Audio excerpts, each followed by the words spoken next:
Welcome to the Ask Historians podcast. Hello and welcome to the Ask Historians podcast. Today I'm joined by Seb, also known as aquatermain on the subreddit, to talk about Argentinian independence and the May week of 1810, is it? It is. Thank you. Hello Seb, thanks for coming on, and this time on the other side of the mic. Hello. Yeah. It's been a while since I've been on this particular side of the mic, but it's good to be here. So let's just start off with the obvious question: why are we talking about the Argentinian independence movement?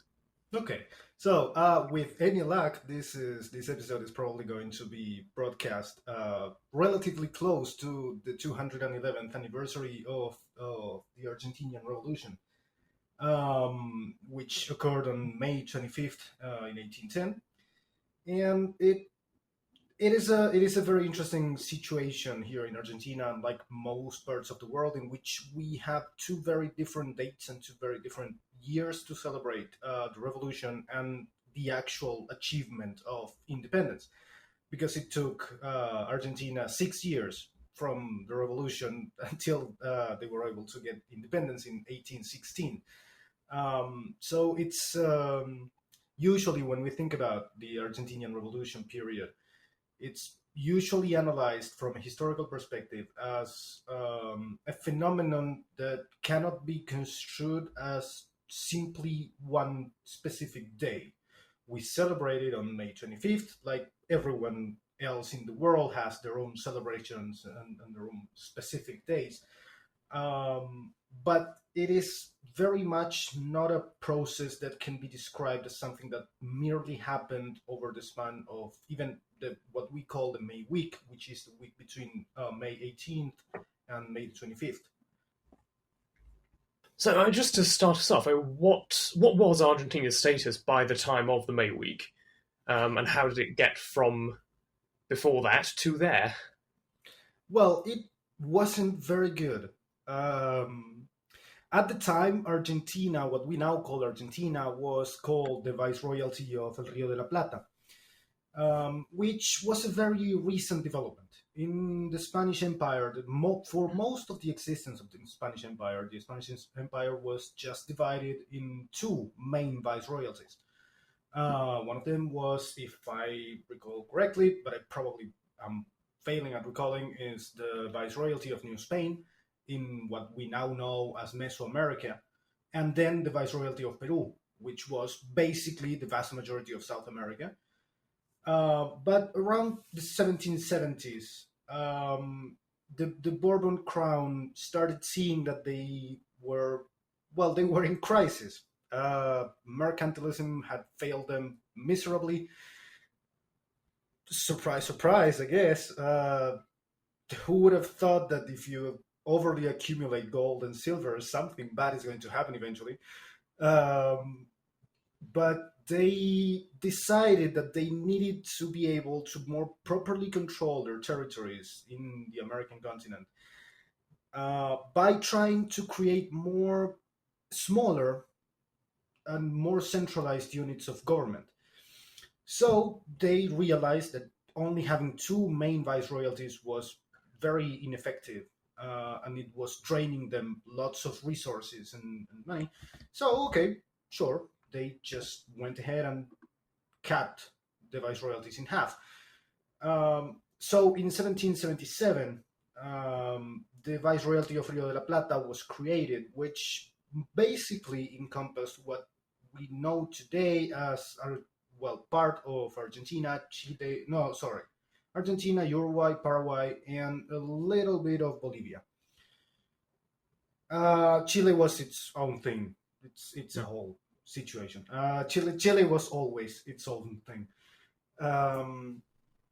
So this very, very new viceroyalty was designed, among other things, in what we now call the Bourbon Reformations, this particular period of trying to basically overhaul the entire Spanish Empire, to be able to more properly control one of the most important trade routes that the Spanish Empire had, which was the route from the silver mines of Potosí to the port of Buenos Aires. which was basically the only viable way they had of bringing their silver from the mines towards Spain.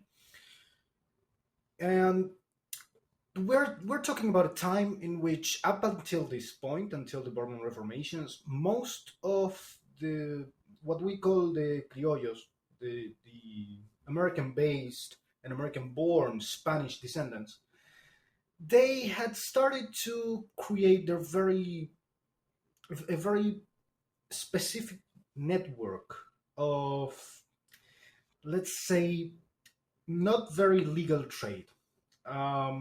Since the Spanish were very bad at administering the empire at this point, Buenos Aires was basically a city that had been just created to be a mere port, and it had grown into an actual city, one of the largest cities in the continent at the time. And we are seeing in this particular period a very specific and a very high influx of basically bootlegging. For example, we have the British, always the British. They were very interested in getting a foothold in the south of the Americas because they already had their northern regions. They had failed and they had lost the American colonies. So they wanted to find a way to trade with the rest of the continent. So they found Buenos Aires. Buenos Aires was very keen. The people of Buenos Aires were very keen on trading with these British sailors, but the Spanish were not. One of the most important elements of the Bourbon Reformations was that Spain would only allow the colonies to trade directly with Spain. By creating this monopoly, well, the Spanish really pissed the people of the colonies off. They were very unhappy because by creating this monopoly, it's not just that they only allowed trade with Spain. Spain was the one to set the prices. So basically, Spain just decided whatever they wanted to pay the colonies for their work and their products, and you can imagine it wasn't a lot. Yeah. Yeah, it does sound like there's a lot of reasons not to particularly like Spain.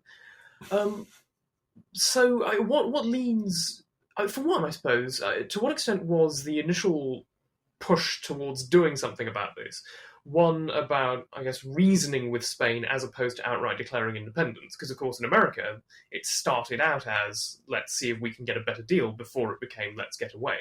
Mm-hmm. Was it similar in Argentina, or was, for instance, the experience of America going to show that strategy A was never going to work anyway? So there was, let's say, an attempt to try and find a way to get things to be better between the metropole, what we call the metropole, and the colonies. The problem is, well, as in many things in this particular period, one of the problems and also one of the solutions came with Napoleon. Because, again, the Spanish were not very keen in actually protecting the colonies. They were just interested in controlling them. And Buenos Aires was very much vulnerable. Buenos Aires is situated at the mouth of the widest river in the entire world, which is the River de la Plata. It is very easy to invade Buenos Aires. Very easy.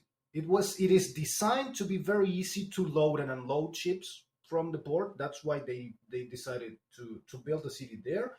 But it is also very easy to invade if you're not properly, if you're not properly prepared. And the colonies were not, because the Spanish didn't actually have a standing army anywhere in the colonies. They just had small militias here and there, mostly in Lima and Cusco and Potosí, mostly to protect mining enterprises. They had a couple of militias in other regions of what is now Argentina, and Buenos Aires was basically left unprotected. So, again, the British, as they do, as you very much know they do, they saw that it was unprotected and say, okay, why not? Let's try to invade this. So in 1806, they actually invaded Buenos Aires. They landed a small force in the southern regions of Buenos Aires, which is now called Quilmes, and they actually took the city. Because they had basically zero resistance. It was impossible. And we're talking about I don't remember the number exactly, but we're talking about maybe something like 500 soldiers taking an entire city. Because there was nobody to actually oppose them. Eventually, the people reorganized and they took charge. They decided to go ahead and just, okay, this is our city. We don't want the English here. Let's just take them. They did, and the English decided to leave, but they came back the following year because the English are not very easily dissuaded from when they try to conquer something. No. So they came back in 1807. With a larger, more properly prepared force, and, well, they took Buenos Aires again. In doing so, when the viceroy of the entire viceroyalty of Rio de la Plata saw that something was going on, his name was Sobremonte, Rafael de Sobremonte. He just took the money and fled the city. He took the royal arcs and just went to Cordoba, which is some 800 kilometers away, or I have no idea how many miles that is. I'm not very good with imperial system. Neither am I. Fair enough. Sorry to our American listeners. Let's just say that a kilometer is a little bit shorter than a mile. That much I know. And when the viceroy abandoned the city, well, that was a wake-up call for the people of Buenos Aires, and eventually a wake-up call for the people in general, because at this point, after what had happened, the people in 1806, the people of Buenos Aires had started organizing themselves in small militias, trying to train themselves and to find weaponry in case it happened again. But they never got any actual support from the viceroy. The viceroy didn't really care. And he didn't want to spend any money in defending subjects of the crown. Even worse, lesser subjects, because they were born in the Americas, so they were considered to be lesser than peninsular Spanish people. And in 1807, we see these newly formed militias, even though they're just militias, we see them actually prepared to deal with the invasion. They were led by Santiago de Liniers, who was a French-born Argentinian. He was a military man, of course, as usual, in these situations, and he understood how the British fought, how the English army was designed to fight. So they basically just cornered the English army in a very specific portion of the city. They threw boiling water at them until they decided to surrender. They did. They left. Small parenthesis, there is a very interesting myth about the second invasion, in which when you are in primary school or elementary school, you usually get taught that, for some reason, I don't know why, but you usually get taught that the people of Buenos Aires actually threw boiling oil. You know the trope. It's a fairly common trope. Yeah. And as you start growing up and you start getting into high school, your history teachers are going to start saying, people were very poor. People didn't have oil to burn and throw at English soldiers. But at this point, when we see the second invasion failing again, not because the Spanish were actually interested in helping, but because the people of the city and of the provinces were very much prepared to defend what they consider to be theirs, we start seeing the very first seeds of what would eventually become Argentinian nationalism. And we start hearing small whispers here and there of the idea of creating an independent, or at least a relatively autonomous region within the Spanish Empire. And then Napoleon came. And then in 1808, Napoleon imprisoned Ferdinand VII, the King of Spain, and Spain was basically in shambles.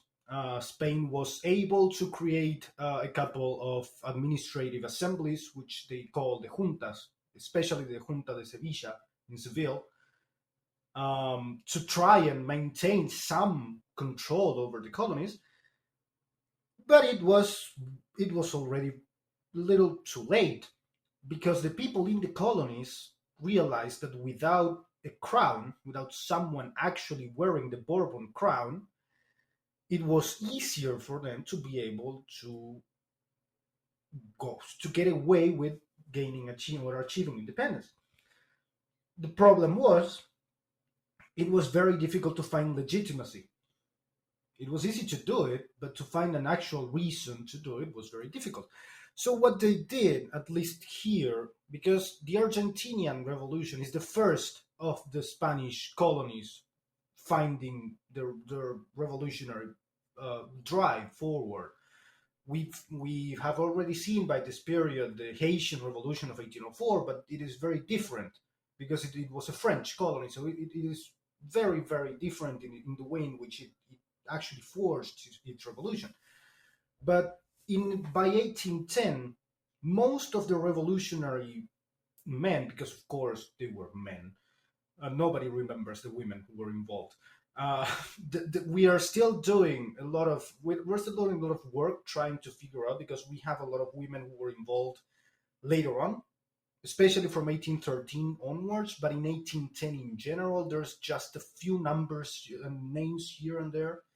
But these individuals were basically seeing the absence of the Bourbon crown as an opportunity, because they created what we now call Ferdinand VII's mask.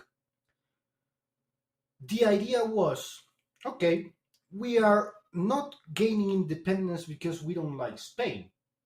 We are gaining independence because we don't like the French invading Spain. We are doing this because we want to keep representing the interests of the Bourbon crown in Spain, but we don't want to give what we produce to France. That was basically the main justification initially, before the actual main revolution of 1810.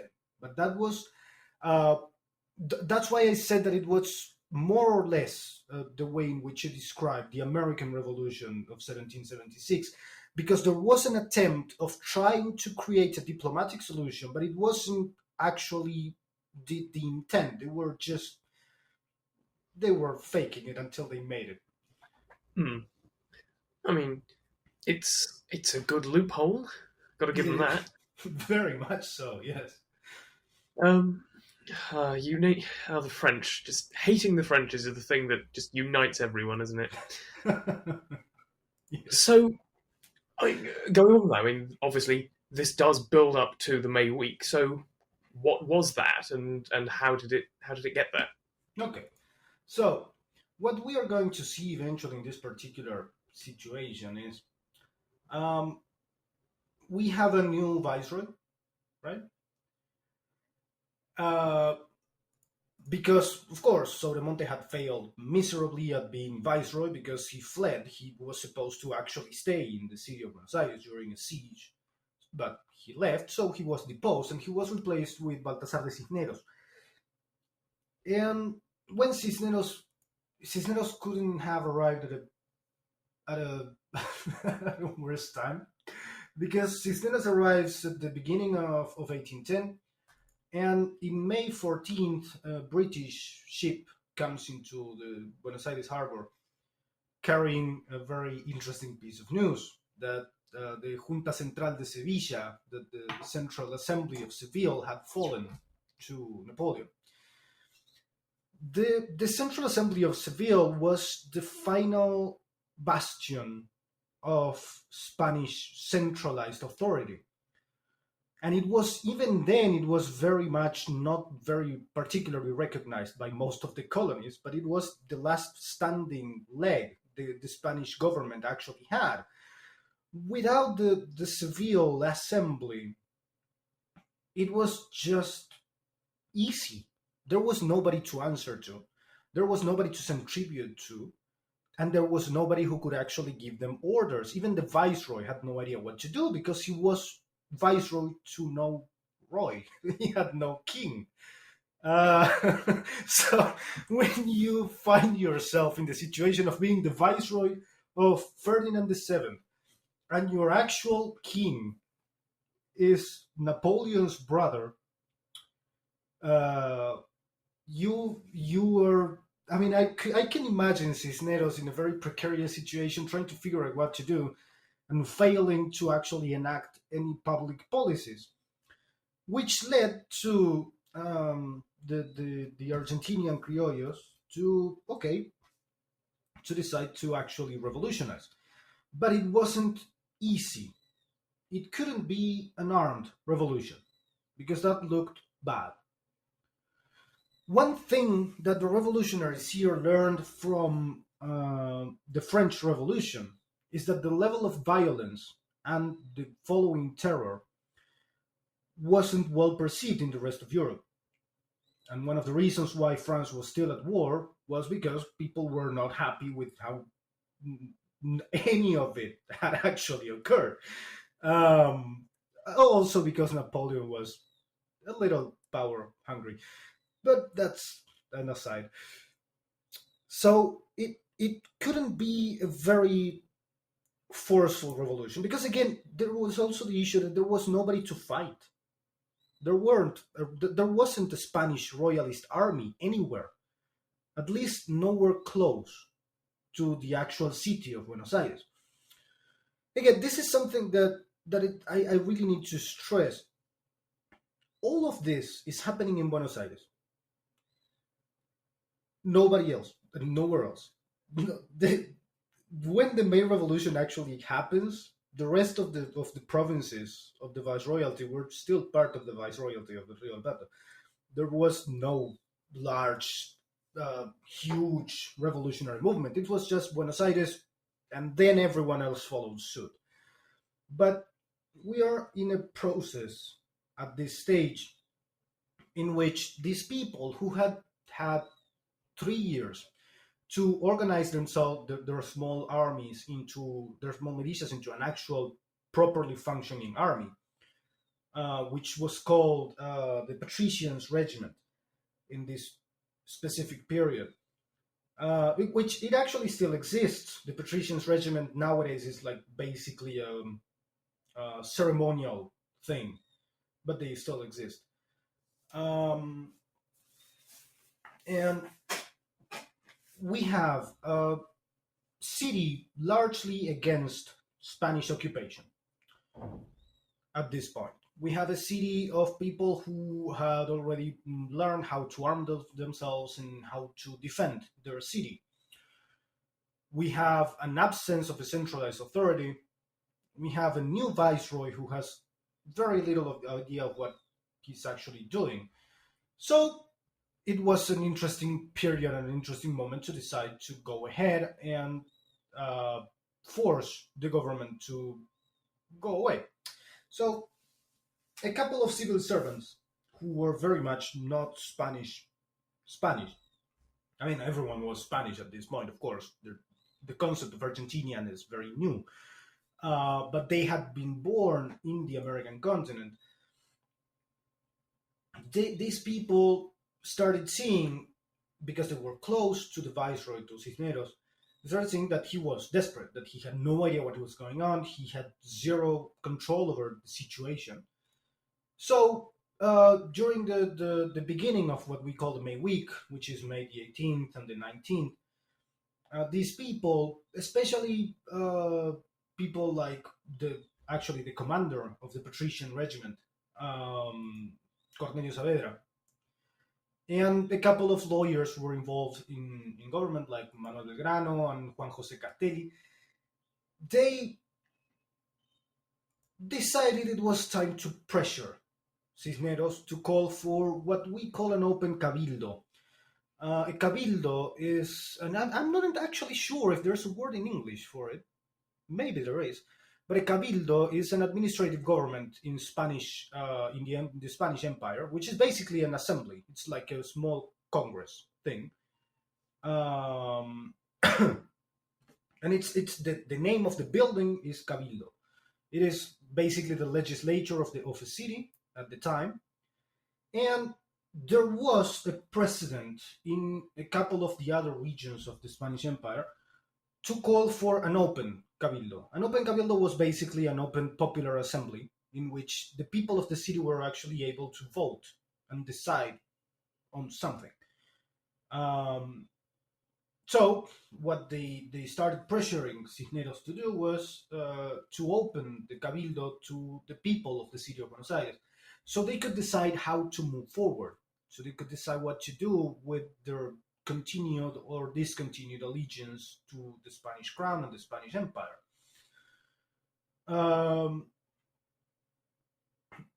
Cisneros said, "Fine, okay. Give me a week. Let's wait a week, and I'll call for an open cabildo."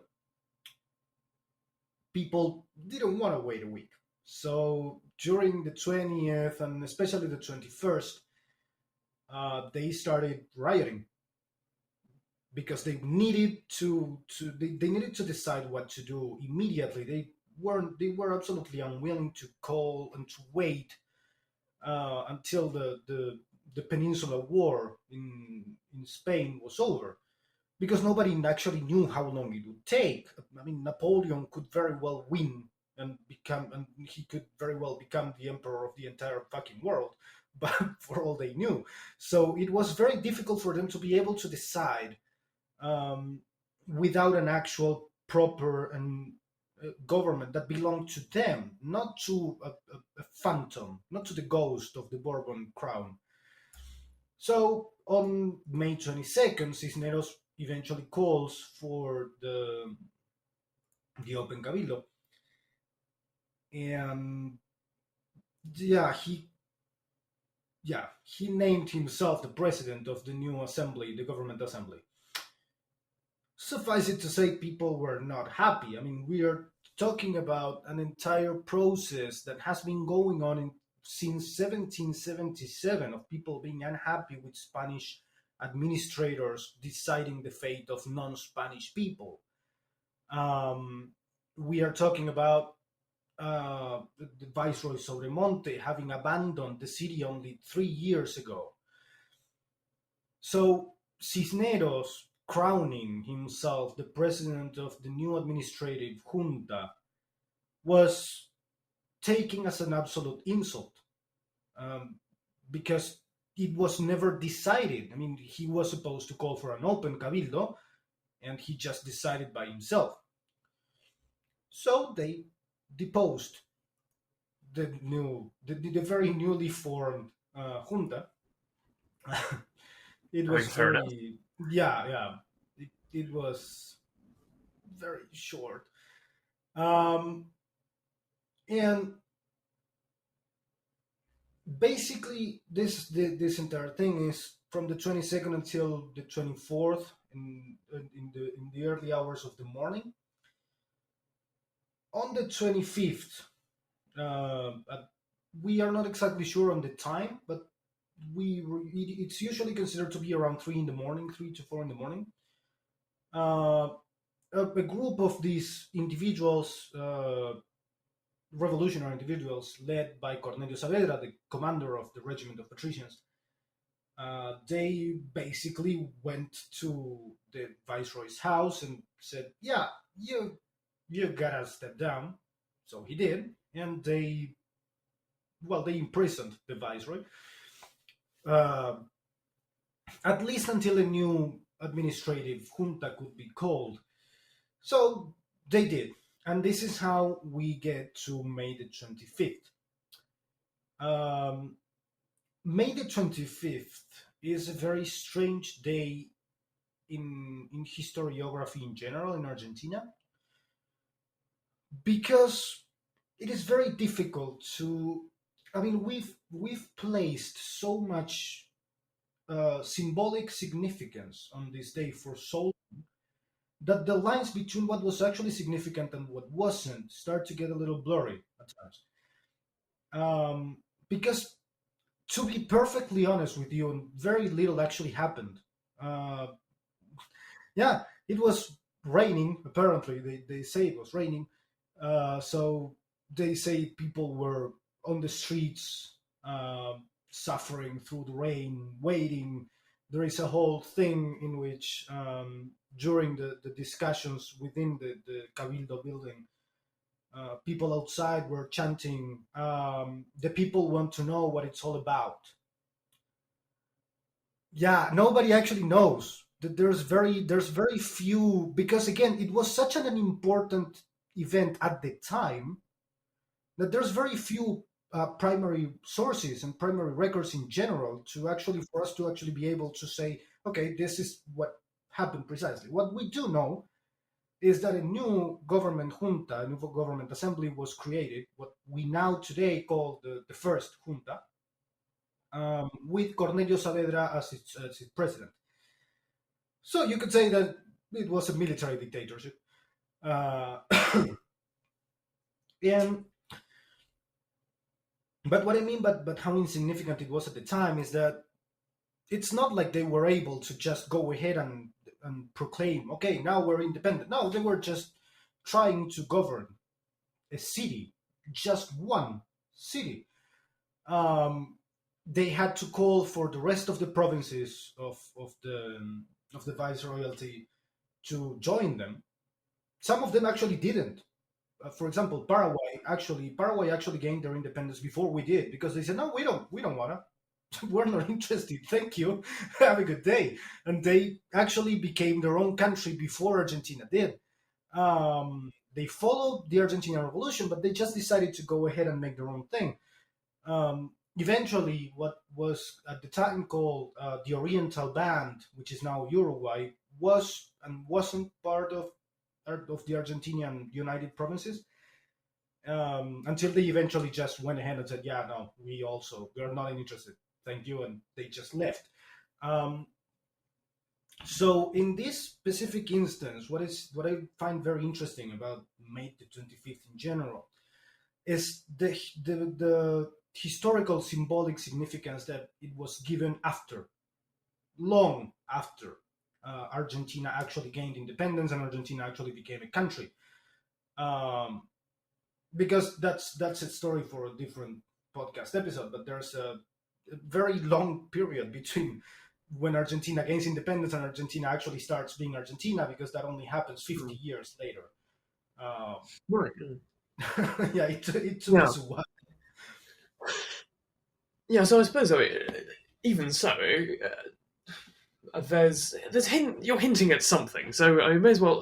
What would be kind of the key highlight of that sense of, the retroactive narrative then? Okay, so let's picture the American Civil War, but lasting for 50 years, give or take. Right? So it is a very long civil war. The Argentinian Civil War period started in 1820 and ended in 1862. Technically speaking, more, give or take, a couple of months. By the time the civil wars were over, and by the time the Argentinian constitution actually came into effect, and the Republic of Argentina, the current Republic of Argentina, was actually born, nobody actually knew what it looked like from a national perspective, because there wasn't a national identity. Argentina had been plunged into civil wars for so long that each province was very much its own thing. They had actually, for a time, each of the provinces had been countries by themselves. They had even tried to have their own ambassadors to Europe. It's a whole thing. So in this specific period following 1860, the actual constitution in 1860, when the first constitutional president of Argentina, Bartolomé Mitre, becomes the president in 1862, he needed a national identity. Very, very, very much needed a national identity. And the people who followed him also did. Several of the presidents who came after Mitre, especially the presidents who come from 1880 onwards, whom we traditionally usually call the oligarchic presidencies, because, well, they were oligarchs who committed fraud to win the presidency. Yeah, it was delightful. Very, very rare occurrence, I'm sure. Yeah, it was just a delightful period. They needed a way to keep Argentina a cohesive entity. Again, we are talking about a very different Argentina from the Argentina we see today in maps. Most of the Patagonian regions in the south were native lands. Argentina was just it wasn't even half of what it is today. These people needed a justification to expand to the south. They needed a justification to kill the native populations in the south and in the western regions towards the Andes range. So what they came up with was this idea of mythologizing 1810, and mythologizing May the 25th and the May week. Why? Well, because even though at the time it wasn't a nationalist revolution at all, there was no national identity. There was no Argentina. The name Argentina wasn't even anywhere near close. The first original name that this region has is the United Provinces of Río de la Plata. The idea of Argentina is an idea that is going to come way, way, way, way further along the line. This particular revolutionary instance and this aim to create a more autonomous region was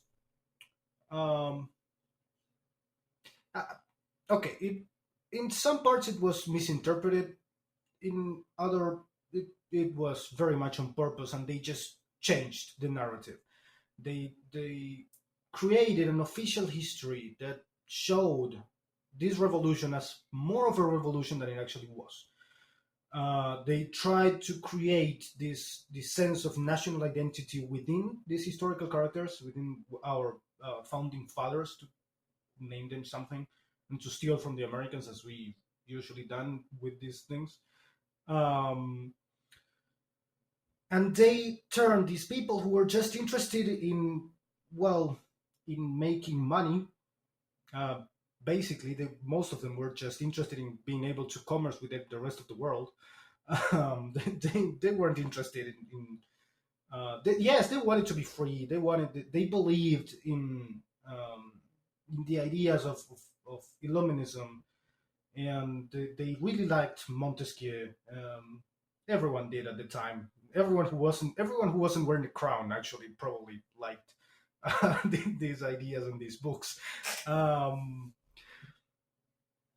But in these later presidencies and these later governments decided that it was important for the people to have heroes to admire, to look back on, and to consider much more than they actually were.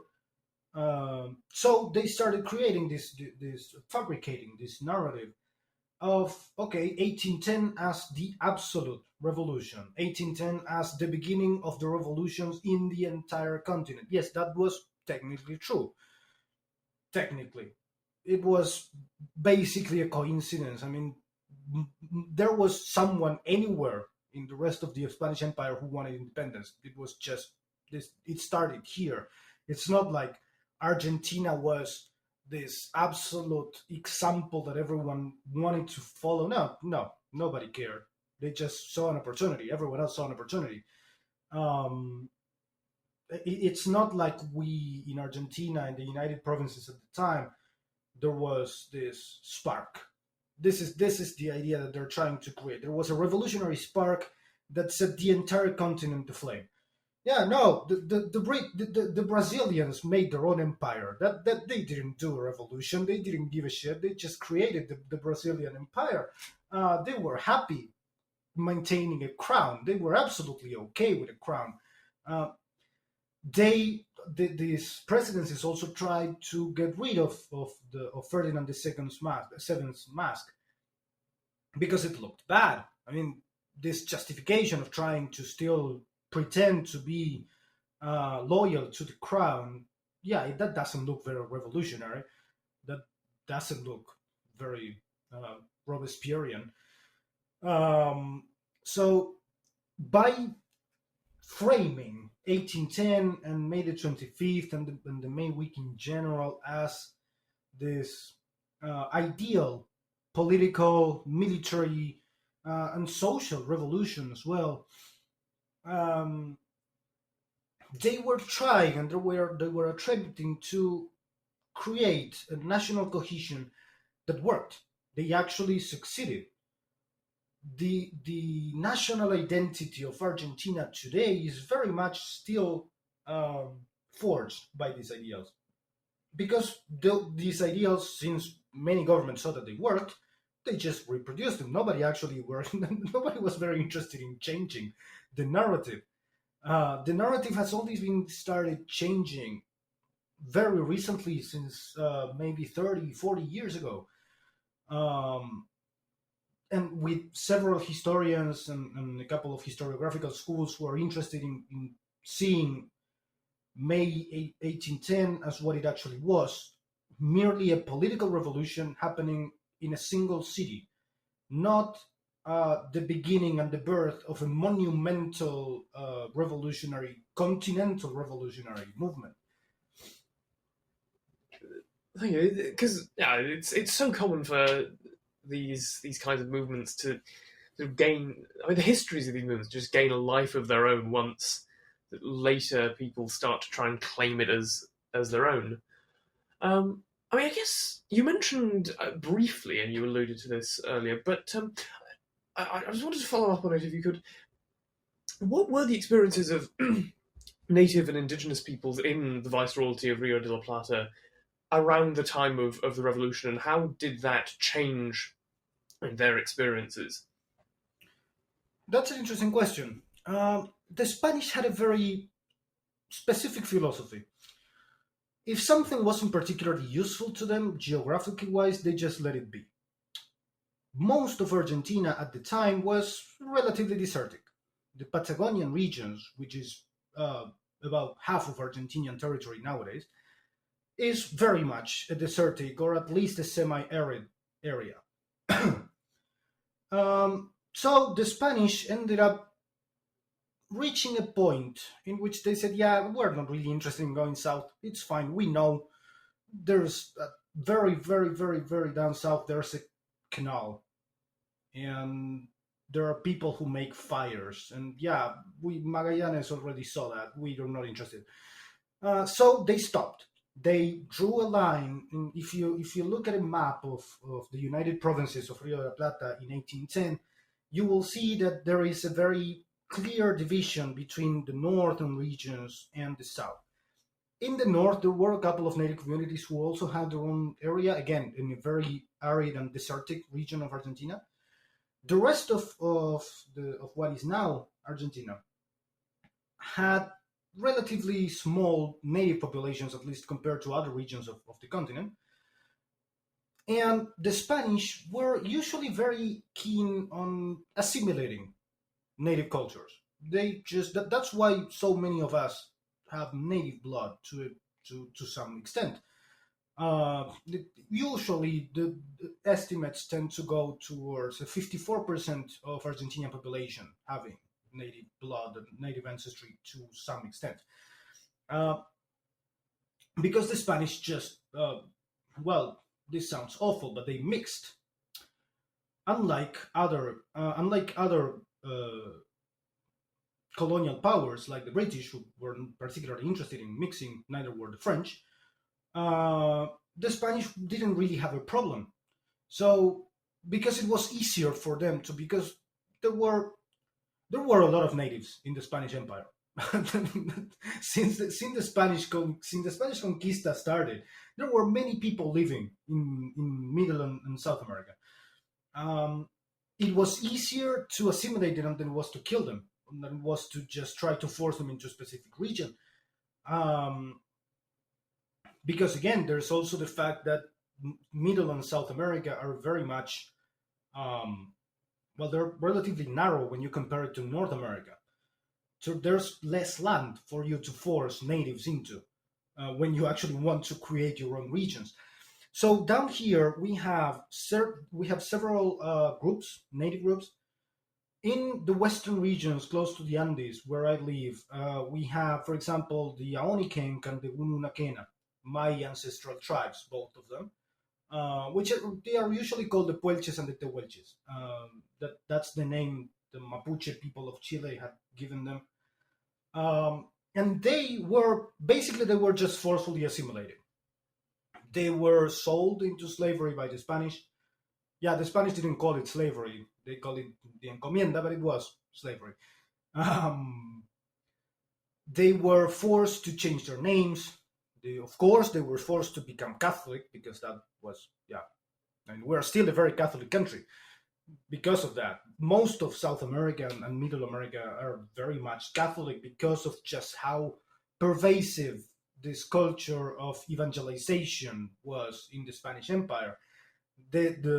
Let's remember that the entire Spanish Conquista from 1492 onward has to do with this concept of Spain, and especially the Catholic, their Catholic majesties, Isabella and Fernando.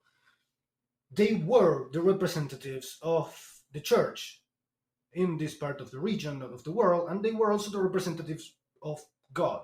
So the entirety of the construction of the Spanish Empire as such has to do with assimilating and erasing native cultures as much as possible, as much as humanly possible. So that's why, for example, my ancestral tribes no longer exist. Because we just became Argentinian. There's very few people like myself who actually knows their genealogy, and I only know it because I actually did the work. I put in many hours trying to find exactly where my family came from. Everyone else just assumes, we know we're natives. That's about it. It's like a catch-all term. There were like 100 different native groups in the Argentinian territory alone. One of the interesting cases of a native population that was able to retain some level in some part of the culture are the Guarani people. The Guaraníes, they live in the border regions with Paraguay. They had an interesting relationship with the Spanish Empire because they didn't actually have a direct relationship with the empire, but with the Jesuits. The Jesuits, before they were expelled from the Americas, that is, the Jesuits they were very, very, very powerful. They had a lot of money, and they had a lot of monasteries in different parts of Argentina and in general in South America. And they had found, in this particular region, they came across the Guarani people, and they found that the Guaraníes cultivated and grown a specific herb that is called yerba mate. And they realized that it was very similar to coffee in its effects. It has caffeine in it. Now we know it has caffeine in it. In a smaller doses, of course, this dose is considerably smaller than a grain of coffee. But it has enough that it has more than tea will ever have. So it was basically in the middle between being tea and being coffee. And they realized that the natives, they consumed this ceremonially and ritually, but they also consumed it to stay awake. It was useful for them to stay awake. So the Jesuits saw a huge opportunity in the Guarani people because they allowed them to maintain certain aspects of the culture, especially their language, So when the Jesuits saw that the natives were actually very successful at using this particular herb and also at growing it, because they had a very sophisticated system of cultivation in order to make it grow in a very humid region of Argentina as the northern regions, they decided, okay, we can work with this, and we can work with them. So what they did is, okay, you need to be Catholics. Yes, yeah, of course, we're Jesuits. Of course, you need to be Catholics. You need to learn how to speak in Spanish. Yes, you do. But we will allow you to retain your native language. We will allow you to return some of your customs so long as they are not religious. So you will still be able to drink this particular beverage, so long as it's not for religious purposes and just for you to stay awake. And so they created a very interesting social ecosystem of mutual dependency, in which the Jesuits provided them with education, with others. They taught them how to cook other stuff, and of course, all the things that the Spanish brought to the Americas, right? So long as the Guarani people were willing to continue working for them, because of course they gained nothing, economically speaking, from this trade. But the Jesuits made an empire out of yerba mate because it was very cheap compared to coffee. It was easier to grow in this particular region compared to coffee. So they made a lot of money. Actually, that was one of the reasons why the Jesuits ended up being expelled from the Americas, because they had become too powerful and too unmanageable for the Vatican in general. But this particular situation with the Guaraníes, with the Guarani people, it's very much anomalous within Argentinian, within the way in which Argentina in general and the Spanish Empire treated natives. Following the revolutionary period, following the civil wars, the actual expansion of the Argentinian territories began, and then shit went sideways very, very quickly. Everything went south very quickly. Thousands upon thousands of natives were killed or sold into slavery. By this point, we're talking from the 1850s until the 1890s. And one of the things that did occur was that many of these in these situations, it was interesting to see how the newly formed Argentinian government and the Argentinian structure in general did start assimilating certain elements of older Spanish assimilation processes of cultural erasure. Because, for example, during one of these expansionist periods, which we usually call the conquest of the desert, which I actually have written in AskHistorians before, the region where I live, in the province of Mendoza, in the southern regions, were still very much native country. It was very much native land. By the 1870s, it was still a native land. And when this region was conquered, and my ancestors were sold into slavery, one of the interesting things was that in order to make them forget their names, they were forced to adopt the surname of their enslaver. So, for example, my family name is Robert, because some Irish person was living in the area and just bought natives. So we usually like to joke in my family that we are the brownest Irish people in the world. But yes, it is a very peculiar process when you compare it, especially when you compare it to the conquest of native peoples in North America. The way in which the Spanish dealt with conquering natives was very much okay. If we can incorporate you, fine. If not, we'll probably kill you. But if not, we'll just leave you be if we're not particularly interested in your land. It was basically that. There was nothing like, until Argentina was already very much Argentina, there was nothing like the Manifest Destiny doctrine in the US. that is very much an invention of this, especially these oligarchic presidencies in the 1870s and 80s. This idea of having to expand because natives are savage, they are barbaric, they are dangerous.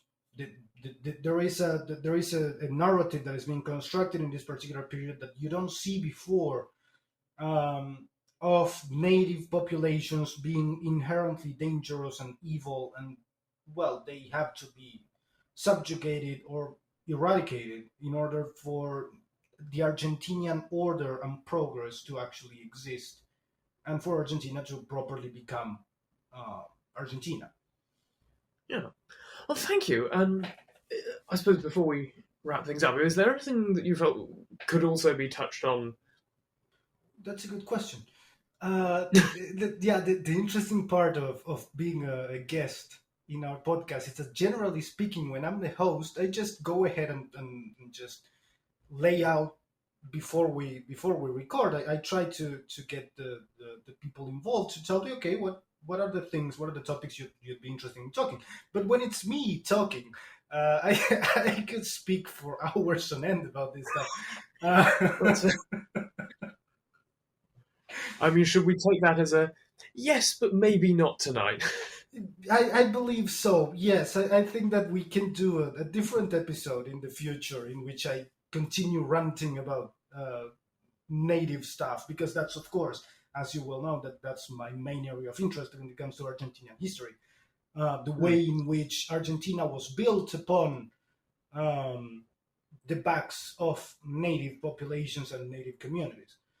But I think it is something best left for a different night, because again, it's very late for you. So yeah. Yeah. Well, but it's still an episode that I'll be very much looking forward to. Well, thank you for being on again, Seb, and have a great day and a great weekend. Well, and so on and so forth for increasing increments of time. Yeah, and thank you very much for hosting me. It's been a pleasure, as always. You've been listening to the Ask Historians podcast. Please support us at patreon.com/AskHistorians. Find more history like this by following us on Twitter and Facebook, and by visiting us at askhistorians.reddit.com, and ask hundreds of historians and enthusiasts anything you want to know about history.